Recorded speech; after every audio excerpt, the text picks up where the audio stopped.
Okay, good week of practice, really good week of practice.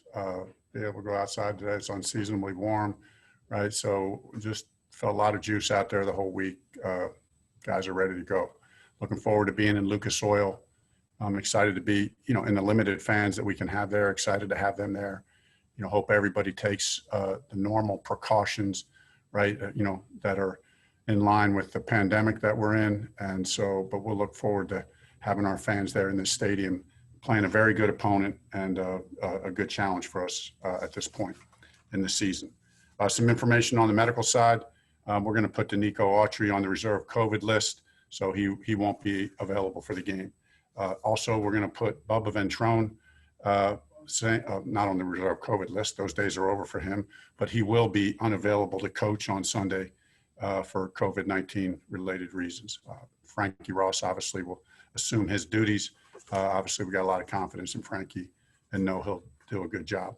As far as ruling anybody out for injuries from the game, no, we're not ruling anybody out for the game. So I'll open it up for questions. All right, Stephen Holder. Frank, so just to clarify, you had some other guys who were held out yesterday. They're cleared, and I assume they were close contact and tested negative, I assume?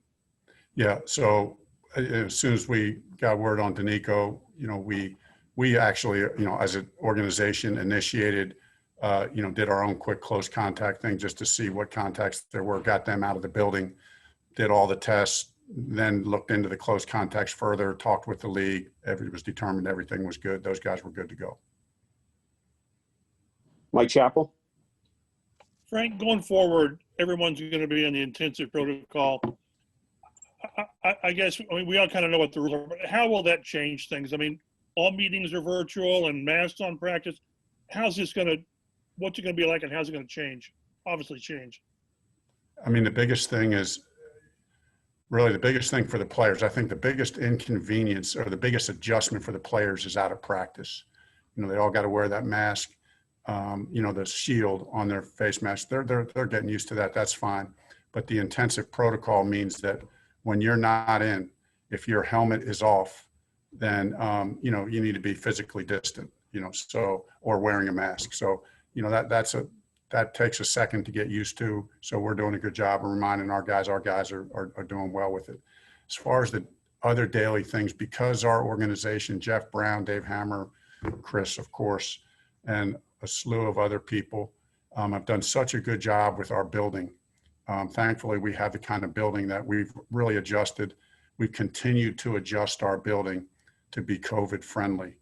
And as far as spacing and to meet all the requirements. And then obviously the players are all doing a good job with keeping masks on at all times. So it's really not going to affect the meeting time. We're going to be able to do, at this point, we're still going to be able to do our meetings in person because we use our indoor, as a meeting room.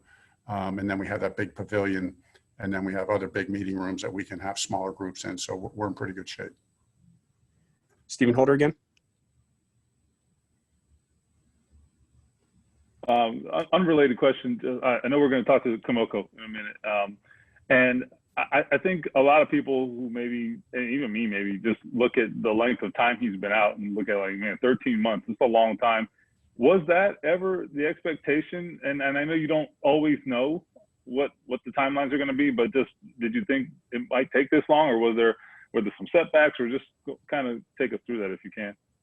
Yeah, I mean, no, great question. I don't know if there was a setback. We did know it was going to take a long time.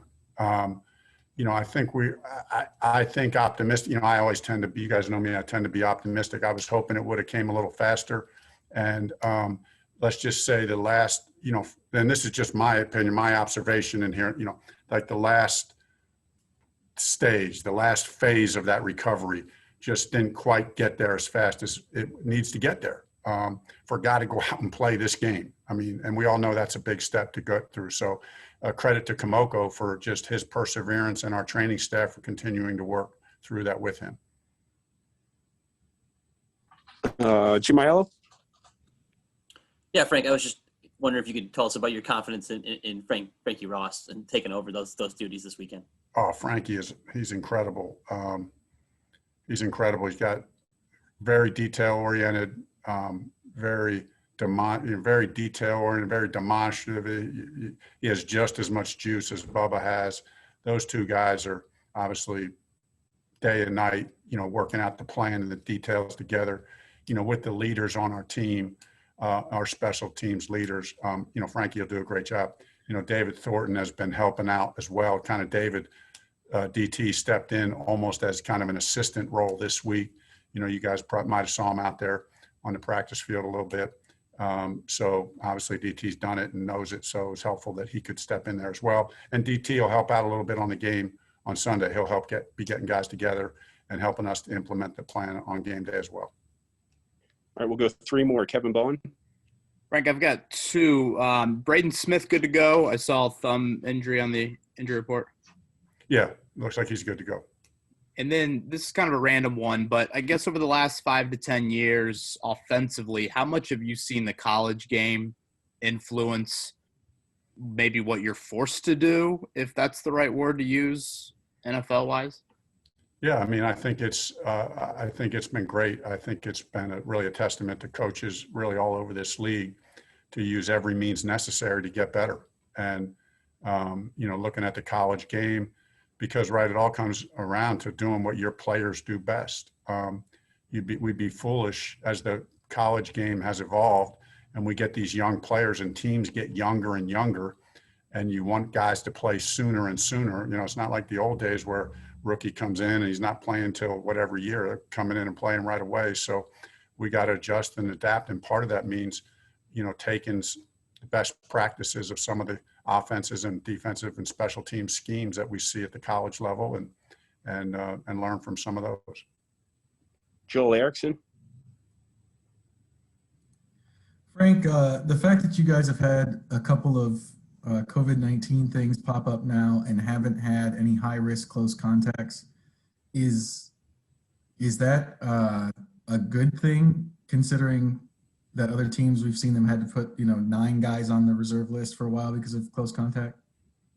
Yeah, I mean, I do. I'm a little leery to say, it could hit us hard at any time. I mean, we're working really hard at it. We work really hard at it. Chris is on it every day. We're looking at the close contact. We're looking at the connects on information all the time to try to learn where the hot spots are, so to speak, or what do we need to do. And we've adjusted. That's why we've adjusted things as we've gone. But really, at the end of the day, what it comes down to is players being pros. They're being pros. And our guys have been doing that. So I'm not going to promise that it's going to be this clean every time something comes up. But so far, we've been very fortunate that our players have done a good job. And as soon as a case pops up, we do the close contacts, everything, they've all been deemed not high risk. So that's been a good thing. All right, last one, Ken Stern. Hey, Frank, you guys, of course, lost Marlon Mack and Malik Hooker to injuries this year, but it seems like the number of guys on the injured list is reduced compared to previous years. Is there an explanation for that, or is this just kind of the law averages working out? Yeah, I mean, there's always a ton of things that go into that. It's hard to put your finger on any one of them. Our training staff does a good job. Players doing a good job taking care of themselves, getting the right people in the building, by Chris and his staff. You make a conscious effort to try to get guys who get less injuries, if you will, and then you need a few breaks. So it's a day-by-day thing, right? I mean, we never take it for granted. It can crop up at any time, that injury bug, and then it seems to kind of go in waves. So we're doing as good a job as we can, but we need to stay on top of it and continue to hope for, the best like we've had so far.